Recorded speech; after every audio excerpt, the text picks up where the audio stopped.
All right, how are you doing? He's hoping that all is well with you from wherever you are watching and listening to us. For those who love watching, your application is C24, or you can be able to go to on our YouTube channel and you'll be able to watch all the one-on-one shows. Definitely, it is time for that one-on-one show. And of course, this whole week, as I told you, or as I promised, it's bringing them back to the limelight, getting to understand what they've been up to. And these are the people that you were used to seeing, you heard their stories, and all of a sudden you either lost touch with them because they moved jobs or retired or something happened along the way. And it's called Ububarihe series. Welcome to the program, and my guest today is none other than Mr. Faustin Kagame. Welcome to One on One. Thank you, Eugene. Yes. I always see you very cool, calm, and collected. This is my opinion about you. This is my perception about you. Thank you. I mean, is this how you are always, or only when you're around people? Yeah, maybe only when I'm around with you. Yes. Yeah. Are you harsh? Are you a harsh parent? Because I'm sure you have kids or probably grandchildren. Yes. Are you a harsh person? Are you a very harsh person, or just with the kids? Yes. I think do you could tell them? It would be better if you ask them, because I'm going to tell nice stories about how but I think I'm okay with them. You're okay with them. And maybe with the grandchildren I am even more, and some spoiling them sometimes, I think, but really my kids, I'm very happy with the relationship I have with them, and I think it's the same with them. Okay, so this is a general style of how you do things, or how you are. So what we're here to do today is to get to understand your background, your role in whatever is happening in the country today, and especially getting to learn more from you and knowing where you are today in terms of your profession, in terms of your career, and everything that you're doing. And very immediate background information about you is your role in journalism in this country. And it's very interesting that even before we went on air, you told me that you have zero training in journalism. No, I just journalism. I think it's a job you can learn while doing it if you love it. It takes passion. Yeah, the training you get it all along your experience.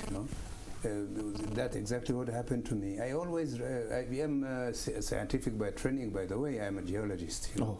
By training. I made my studies in the Geneva University in Switzerland. But since childhood, even while I was at secondary school, I used to be, sometimes students have this habit to make new newspapers, to give some to write, and I loved it a lot, So then when I all along I am exiled, like many Rwandans. And all along my way, I always was interested in writing, in news, and all this kind of thing, of things. And I passed through a lot of countries before settling in Switzerland and getting married there with my wife, my present wife, still until now. And I made children. I founded a family. But that was, it took a long time, because I went to Europe in 1966. I'm sure he was not born yet, but yes. And then I stayed there. I lived in many countries, but I ended up in Switzerland, in Geneva, where I finished my studies as training by geology. Yes. As a geologist. So basically, many people remember you or know you as a journalist. Most of them, when they refer to you, is Faustin Kagame, the journalist, the one who interviewed President Kagame. This is how they know you. But then let's look back during those days. Here you are, you say, no prior training at all in journalism. But there you are, you start filing for international media outlets, Switzerland. I mean, how did that happen? Yeah, when I came, I had a lot of experience behind me. I worked with the Swiss newspapers, I told you, one called La Suisse, which was the main daily, and I was covering, which is funny, I was covering local news, when I tried to to enter to be recruited by them. I hope they're going to put me on international news, but no, I didn't like it first, but I happened to see afterwards that it was a very good training, because it's something which taught me a lot, not only the things I was interested in, but also global affairs. And that was a very good training, really, starting from the beginning, from scratch, and seeing local politics in Geneva. Geneva is, Switzerland is such that it's a canton. Canton is like an independent country. They have their own government. They have all the affairs, education, finance, and everything. It's a confederation, Switzerland. So I really entered in the local life. I used to be invited to when inaugurating houses for old people, for senior citizens, and things like that. Really things. And this is how you build an interest in journalism. And these kind of things I didn't know that I'll have some interest in that. I was interested. I wanted to talk about Rwanda, to talk about Africa, to talk about international news. But that one was a very good training. And then I worked also in radio, in a local radio, which was called Radio Zone, which was really the place I really got the best training, because just taking my microphone and going around asking questions to people. I was in the beginning when they send you just like that, you are impressed somehow. But this was also another good training. So when I came to cover Rwanda and the genocide, especially because that I think the climax of my career as a journalist, I had a lot of experience behind me in radio, in written press, and things like that. So already, I think I didn't train in school, but I had a lot of experience, and my employers on the job, yes, they knew that, and they sent me without needing any papers. Yes. Then, what does that say then about life in general? Because most of the time people want to go through life, the traditional way, that I must first have a degree for me to look for that particular job. I must have achieved this for me to do 1, 2, 3, 4, 5 things. But look at yourself. You talk about a situation where you immersed yourself into something that you became passionate about, others that you weren't even sure that you love, but then all of a sudden you fell in love with that. But then you get a training on a different thing, and here you are. I mean, what does that say about life? I think that it's what being an exiled person is all about. Starting from secondary school, so I left Rwanda while I was 16 years, and I went to Burundi. It was not my country. I was admitted. You have to be good to really get admitted. It's not free. It's a problem. You don't have. You are theoretically you are protected by the United Nations High Commissioner for Refugees. Yes. But only when you get in the country, in a new country, sometimes they help you get papers. But for the rest, you are really let up to yourself, and so you have to be innovative. Yes, inventive. You have to. I went to Russia while I was 19 years. I went to Belgium, to Switzerland. It depends where you have opportunities. That's the life we were having in that so time. This movement, was it because of a search for a place to call home, or was it a search for a job and opportunities? For studies, especially. Studies was my colonne vertebrale. How do you say it? My really leading. The main thing that you are passionate about. Studying, get a training, especially, not only because I considered it like a way of getting a job only, but because I loved it a lot. I was very open to a lot of things. I told you that I studied mathematics and then geology, but which is sciences. But I was interested in almost everything. Writing, literature. It's. Until now, I still. You're still studying? Yes, I'm studying. I'm reading. And it's easier now when you have all these means of teaching yourself a lot of things. Yeah. Then what does that say also? Because most of us today, you find that we are sort of compelled to study with the primary goal of getting a good job. Yeah. This is what today's society seems to be dictating. That, you know, you want to be a journalist, you must go to school and get a degree. And so our main focus has today remained towards studying for a purpose of getting a job. And here you are saying that I have been studying all this time, but not primarily because I want a job. I mean, what has changed today? What's different? It was what has not happened? only looking for a job, but Yes. looking for a living. All right. Because in the way to stay, you know, I was separated totally from my family. Since I was 12, I didn't live with them at all. I had a chance to be followed by, I had a priest, Father Alex Kagame, who is known in this country. He was very, a historian, a very renowned person. So he was the one to pay my studies while I was still in Butare in the groupe scolaire there. But then I was obliged at 16 to go outside because I was fearing for my life, you know.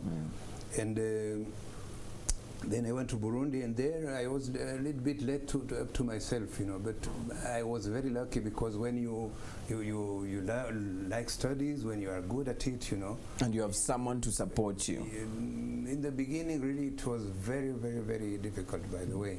But always, like all the refugees, you go and find a family, people who know your parents or things like that. You stay there a long time, some time. But then when I ended up at my secondary school, I was admitted to the university in Burundi, so I had a scholarship, you know. So sometimes in that time it was easy, a little bit more easier than now. You know, we were kind of paid to study. To study. if I can call it like that.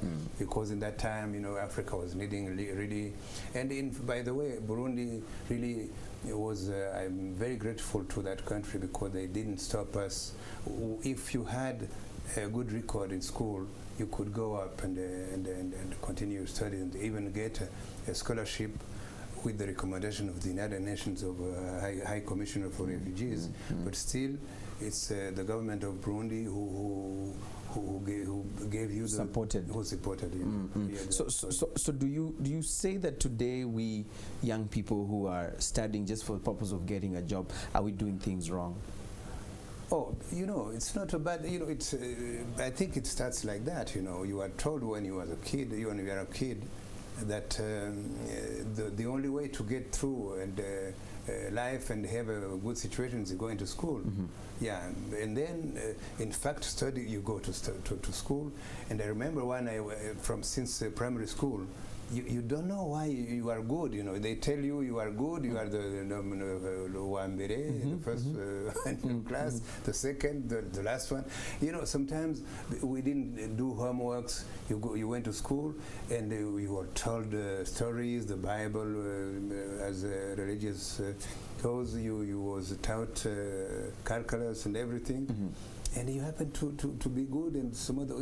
In that time, the education was really a little bit laid back.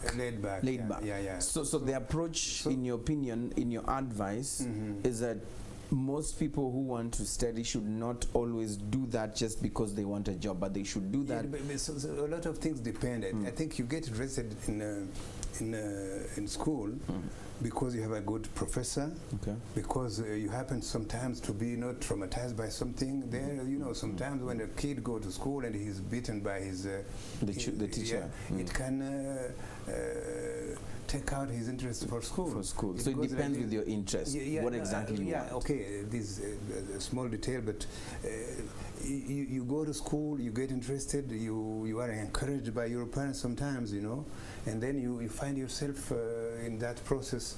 And I think, as I remember, the first time I felt really that I was loving school, what in the secondary school. Maybe also, even in primary school, because I was good. When you are good, you are encouraged, the professors, this way. But we should, it's not up to kids to I think it's the education, the trainers, you know, the professors. That should motivate people to go to school. Motivate people to go to school. I think it's. I was lucky in that time, but I had sometimes the other kids who were as good as me, but. You know, if you are not encouraged by your family, you would not a good motivation. If your professor is beating you like they did in that time, you know, you can really get out of any interest for continuing with your studies. But afterwards, really at the secondary school, then I discovered algebra, I discovered mathematics, you know, and then I found myself in another kind of environment and situation. And maybe also because I was living alone, and my family was exiled in Uganda in that time, I had a really particular problem, you know, being isolated. That's the life of someone who is separated with his family by wars and things like that, you know. Sometimes I remember I was very conscious. I said, my family has left the country, they're living in misery, so if I want to get I had a dream, like I was missing them especially. I thought I'd do everything I to can get them from that situation. So that pushed you, that motivated you. Build a house for my father and mother, and to get out. That was really something which led me a lot. And even now, I have letters. I used to write with them. You have them. I have a lot of my letters. It's something extraordinary. I also sometimes I show to my children. That this is a letter I wrote to my dad, I received from my parents. When I was 13, and they were in exile, and this is my bulletin from school, and how, you know, the notes. I keep all that, you know, but especially because maybe I was missing something, you know, I think so. So why were you still holding these letters? Is it that you never had a way of sending it to them, or you sent them and then you got hold of them again? No, in fact, the letters I'm talking about are the ones my parents wrote me. Were writing you, right. So then, what happens then in this particular situation? Exile at 16, you know, goes through all these challenges of being away from your loved ones, receiving letters that at least comfort you, but there you are. You become one of the people, actually the only person who interviewed President Paul Kagame right here in this studio at Contact FM. I mean, look at that journey, look at those steps, look at the life lessons that you've learned from there. Tell us about that experience. Oh, that's really, it's a lot of like how to summarize it, you know. I went through all that, you know. After I ended my studies in Switzerland, I went back to Africa. I was a geologist in Burundi, you know. I went to Brazzaville. I became a professor of geology in Congo Brazzaville. And that's the life of an exiled person. And I went back to Europe then, you know. Then I got married. I had children. That was the first time I had really a stable situation in your life, if I can call it like that. But there was still that envy of going back to my country, because I was not an immigrant like that. I was someone who has been expelled from his country by politics and things like that. You don't feel like you want to stay there for life. You always want to go back home. Yes, especially as my wife was Rwandese also. So we had the same dream, the same vision about that.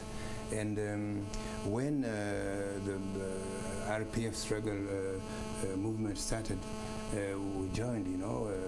We had a lot of, like in many countries outside, we used to, and even before that, you know, when everything happened to our communities, like I remember when Rwandese were persecuted during Obote time and all these events, you know, we were living in Geneva. There is the siege of a lot of humanitarian organizations of Red Cross. Used to go to write letters, to mobilize, to say what was going about our communities outside in exile. And the kind of support that you needed. Yes. And I remember there was something very special we used to do regularly. It's trying to get money to send to one of the best project ever, which was done by Rwandese communities in exile, the Collège Saint Albert. It was college which was founded by refugees in Burundi, Rwandese refugees in Burundi, and which trained a lot of people who are now ministers, like Minister Murigande and so on. They went through that. They went through that school, and these. And it is you played a big role in mobilizing funds for the creation of that college. Yes, I was one of among the others, you know. But that's something we organized a lot, you know. That's something. It also kept us together, not so we couldn't forget about our country and things like that. But the College Saint Albert was something we regularly used to do, to send money there, to dance, you know, the traditional Rwandese dance in Geneva, in Belgium, in a lot of countries, get the money and send it to the college. That was one of the really something which was fundraising. So tell me about this day that you are called or you are told that you are going to interview President Kagame. Yeah. I mean, you always come to that point. I want to know. I'm very interested in knowing, because it's part of our dreams that at least one day we get to interview this very important people. Maybe it was the summit of my career as a journalist. That's true, you are right. Yeah, but in that time, I had a lot of experience behind me that time. And by the way, it was not the first time. It was the first time on radio. Yes. But I already, while I was working for the Swiss press, Lebdo, you'd already interviewed him. And so I was impressed still. I don't say that it was something very special, especially doing it in this place. Environment, yes. Contact FM, which was founded by my friends Mutsar and Albert Brion, and you know, that was getting here. You know, we didn't come from nowhere. You know, that we had a lot of struggle behind us, a lot of efforts we have made, and it was like the crowning of a whole of my life. You know, that I admit that it was something very special. Is there anything you remember specifically about that interview, about that day, that you either preparing for the interview or during the interview, that you'll never forget, apart from just the interview in general? It was something very special. Yes. In fact, we asked, Albert asked for the interview. He wrote to the presidency. And so I went. In the meantime, I had a reunion in Butare with an organism which even, you know, there was I don't remember how the organism was called, but it was an organism generally which deals with the journalism in Africa, and in that time they gave me the golden pen as the best journalist, Rwandese journalist. Look at that. And you've never had any training in journalism, and there you go, people appreciating you in that level. In that time, I was really a good journalist. You know, in fact, I knew that I could do that job. You know, because especially when I was sent by, while I was working in Switzerland, it was a process. It took time. It took really. I started, I can say maybe in 1990, and then but during the years, the following years, I was working, and I remember that being a freelance. What they appreciated, they said, we don't correct you, we just publish the way. Because it's super. So it's I knew that I could do the job. Okay. And when I came to Rwanda during the war, also, that was really professionally was something that put you on the map. With Switzerland with the news. I was the only journalist from outside, you know, who was the others ran away. You remember, just as the genocide started, and I stayed there in the CND with the RPF soldiers, and I saw everything, and I published. And you reported that. Yeah, I reported that. It was May '94, and in that time, going in Europe, you know, the genocide was being perpetrated behind a closed door. You know, all the foreign press, people from the foreign press went away. And when I came in May, I remember it had an incredible effect in Lebdo sold a lot of, it was something extraordinary because at that time, during May, no one was talking about Rwanda anymore. They started again to talk about what happening in Rwanda. When the people left to Congo, when these crowds fleeing around June, or those things like that. So there you are. You are the person, the central person, to give them the real story from the heart of the situation. In a lot of media house in Geneva, radios, everything. Something happened. I remember, for instance, there was in Kabwayi a lot of events happening there, and I was called, to talk about to give the real story. Yes. So the big question now, Uburihe. Yes. Ubundi nkora muri presidence, ndi mujyanama wa president. I'm advisor to the president in communication. That's exactly where I am right now, and I have grandchildren.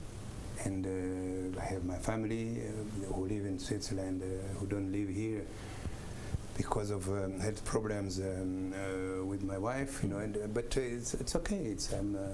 I'm a senior citizen. You're a senior citizen. Yeah. Are you happy? Are you proud of what you see today? The fruits of your struggle. Are you happy? It's incredible what I see right now, especially when you have lived all these.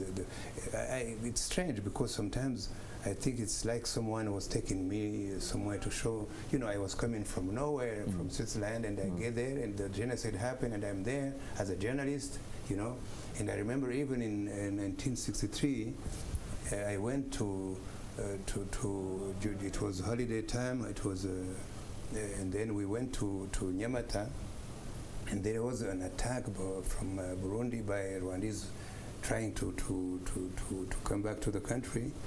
And I was kept in that, I was caught in that, and I witnessed all these as if, and 30 years later, exactly, that was Christmas, New Year, 63, and then 30 years later, I found myself in the CND, exactly caught there, coming from nowhere also. And I said maybe someone wants me to testify. To testify. So in conclusion, as we conclude, you say that you're a very proud, senior citizen in the country. Let's talk to the young people.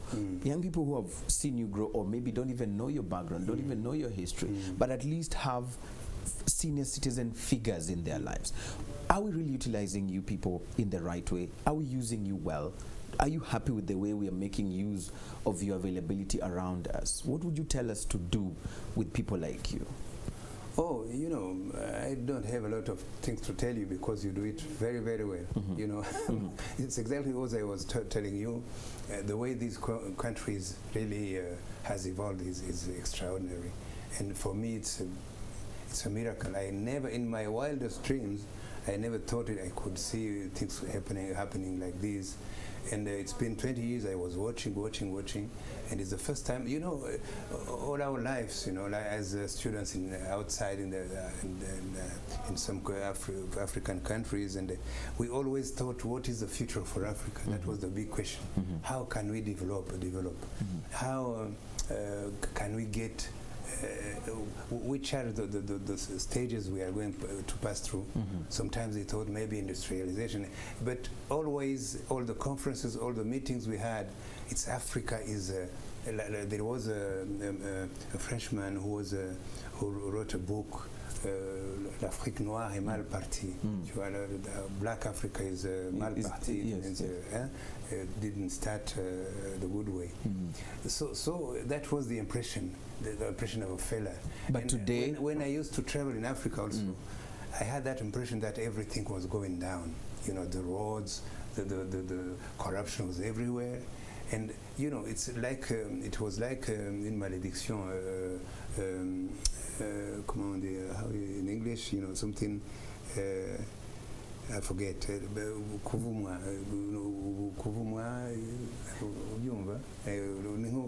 It's like a malediction, but this is where my French ends. My French ends there. Yes. A bad sign over us. So like a dark cloud. It was like a dark cloud. Like there's nothing good that can ever come out of Africa. But you say today you see good stuff. You're happy with what you see. I am amazed. Was it so easy to do? Because we are doing it. And Rwanda is the least the country which has the least corruption, natural resources. All right. Yes. But then so you're still I think making it. If we can do it this way, it means every other country in Africa can do it. Can be able to do it. Something changed totally our view. Okay. And that's very special. Super. And I'm so happy to witness that, especially after have gone through all like this. like this. Yes. And have witnessed the genocide, saw the killings, saw the bodies around, and all. Seeing this is something like American, like bless God every day, saying, my God, this is something I'll be grateful to you for the rest of your life. For the rest of my life. Thank you so much, Mr. Kagame, for being with us on One on One. Thank you. Asante sana for gracing the show. We really are very appreciative. Thank you so much for the words of wisdom and, of course, sharing with us your personal stories that touch deep in your heart. We appreciate you. Thank you very much. Asante sana. Thank you. Thank you. There you have it. One on One comes to an end on that particular note. We thank you so much for watching. We thank you so much for listening. Leave us a comment. Tell us what you think about the program. Use the hashtag 101RW. And of course, let us also know who you would like us to talk to on the Ububarihe series. Use the hashtag Ububarihe and we'll definitely look for them. I hope that you've been inspired. I hope you've been touched somewhere, and definitely let's keep that fire burning. We'll see you again next time. As always, my name is Eugene Anangwe. Goodbye for now. Thank you so much. Asante sana. Thank you, Eugene. Very